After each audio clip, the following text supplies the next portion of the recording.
What's up, my friends? Tony here with a Wednesday night update in the Mike Vrabel, Dianna Russini scandal. Probably the most interesting piece of news that came out today was this all hands on deck meeting over at The Athletic. Of course, Dianna Russini's former employer. The editor apparently got up and stood in front of The Athletic and kind of explained how things went down when she originally took Dianna's side and publicly took Dianna's side. And then they had to do that little flip flop that I wrote about a couple days ago. All hands on deck meeting tells me there's probably a little bit of panic in that building. Thought it was interesting that the article said she didn't take any questions from the employees in the room, just like Mike Vrabel. Isn't that a tell? When people somewhat take accountability and apologize and then say, and by the way, I'm not going to take any questions right now. What's that tell you? It tells me, in my opinion, they're probably not being too honest, right? Because honest people aren't afraid of questions. The other interesting thing that came from that meeting, and I highlighted it here for you, we learned that this investigation that's ongoing, which we knew already, into Dianna Russini's professional work is expected to be lengthy. That's an interesting word, isn't it? If the investigation is expected to be lengthy, that tells me there's a lot of meat on the bone. That tells me there's going to be a lot there. If they were shaking trees and talking to people and they were getting stonewalled or finding out that Dianna Russini was the perfect reporter, I don't think the investigation would be quite as long. Investigations are usually long when they're complex and there's a lot of layers to them and there's a lot of information. So I suspect this is a little clue that this investigation is going to be juicy. We'll see if I'm right. That's what my gut's telling me. My gut's telling me that. My intuition's also telling me that because I have talked to several reporters around the country. A lot of them this last week. Some are reaching out to me. I'm reaching out to some of them. You guys, not one of them is, for lack of a better way to say it, supportive of Dianna Russini. They're all at least a little bit critical of Dianna Russini.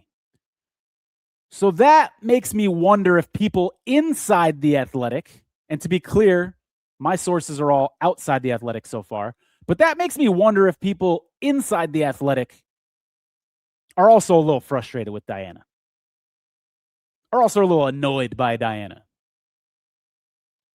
are also maybe in some weird way happy that Dianna's getting some scrutiny right now.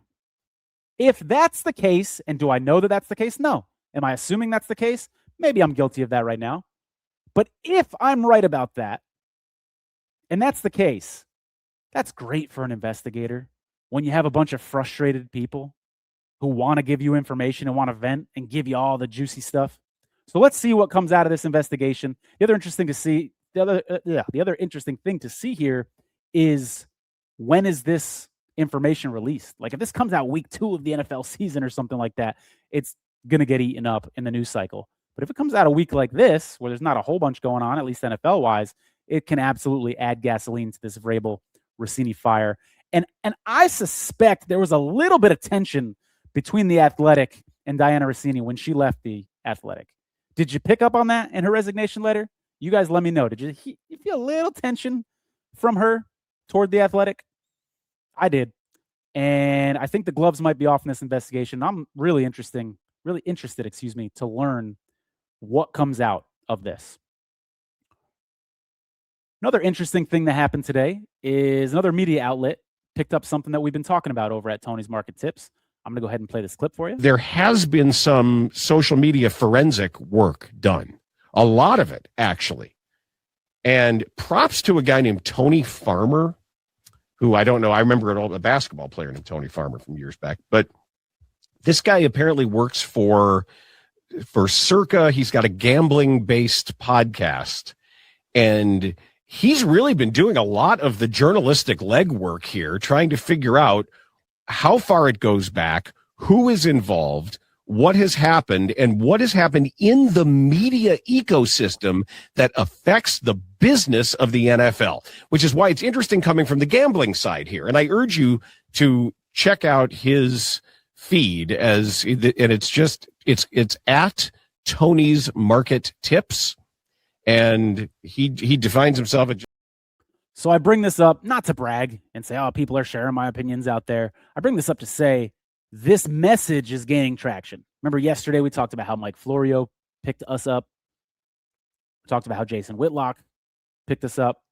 People are talking about this, and that's a very good thing because the common sense questions that I've been bringing up are starting to be asked. Questions like, when did ESPN know? Isn't that just like a common basic question? We know the relationship started while she was at ESPN. Did ESPN know? There's nothing conspiratorial about this. It's just a basic question that we'd like answered by Dianna or ESPN. Another question I'd like answered is, who paid for the resort in Sedona that Mike Vrabel and Dianna Russini were at? That's a really big deal, guys.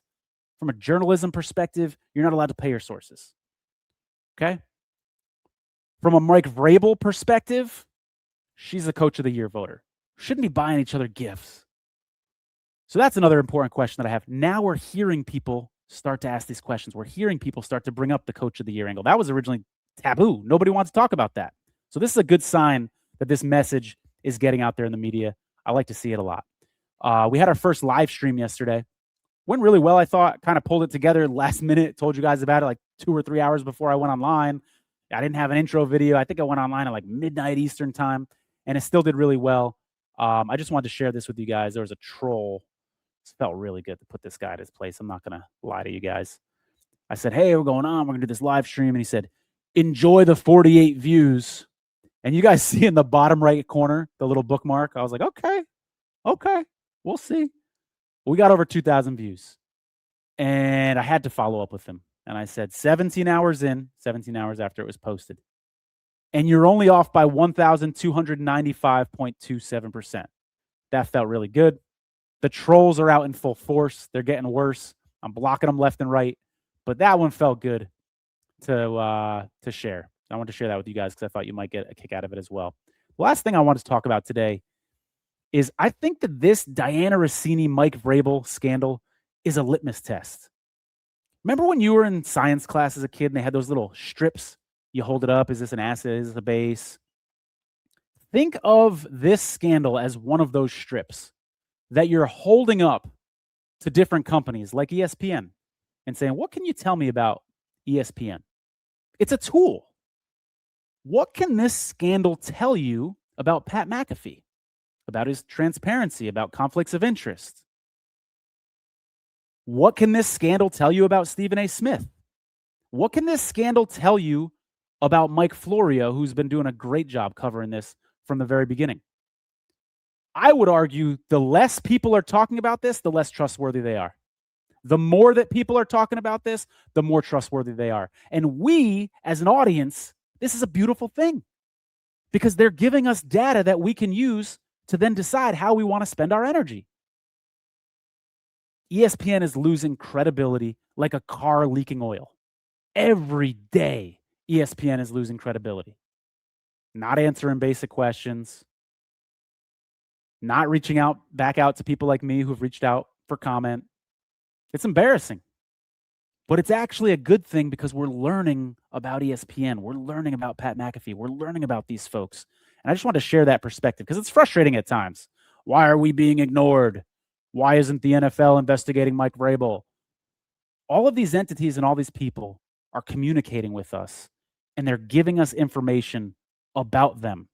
And that is a very good thing.